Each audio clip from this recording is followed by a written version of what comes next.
झोपड़ी के भाग आज खुल जाएंगे, राम आएंगे। मेरी झोपड़ी के भाग आज खुल जाएंगे।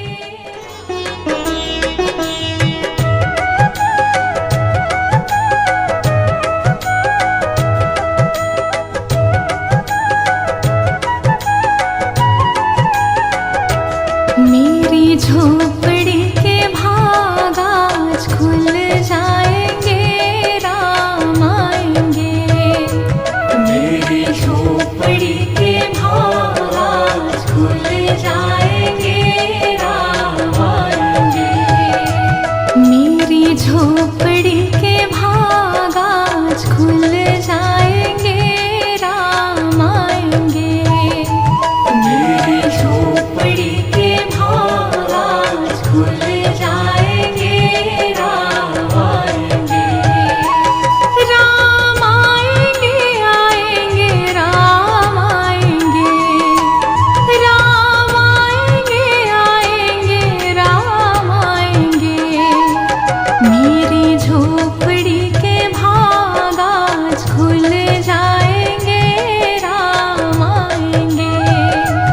मेरी झोपड़ी के भाग आज खुल जाएंगे, राम आएंगे।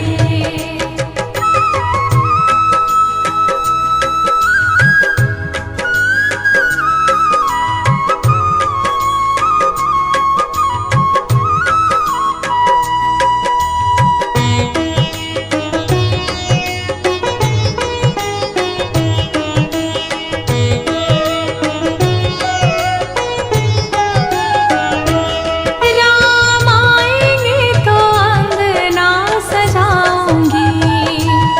राम आएंगे तो अंगना सजाऊंगी। दीप जला के दिवाली मैं मनाऊंगी। दीप जला के दिवाली मैं मनाऊंगी।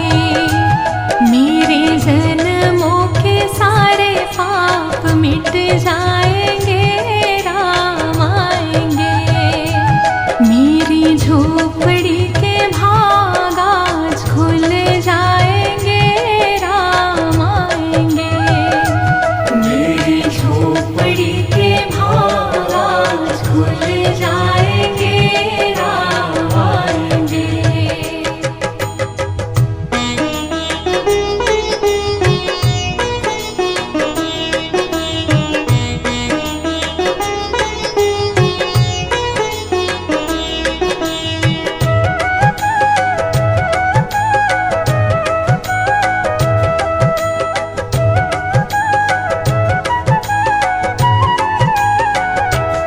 राम झूलेंगे तो पालना झुलाऊंगी।